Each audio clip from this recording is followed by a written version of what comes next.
America. Election day is here, and, well, I don't really know how to put this, but as it stands now, Jumbo is leading the race for president with a shocking turn of events, with communication breaking down between the pro- and anti-Zomp factions in the Democrat Party, and well-known Zomp advocate Bill Falk forming his own rival party, the United Zomp Federation. A split such as this has not been seen since the 1912 election. This split has greatly hurt the chances of either party reaching the required 270 electoral votes to win. Here's hoping cooler heads prevail and a rational solution can be found. As it stands now, Jumbo has gained a thin majority of the electoral votes, however. He is still 22 votes short of the 270 threshold required for victory. The only question now is, wait, hold on.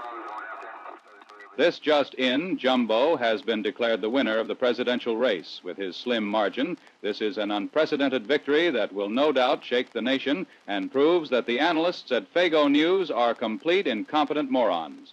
This is Tom with Fago News signing out.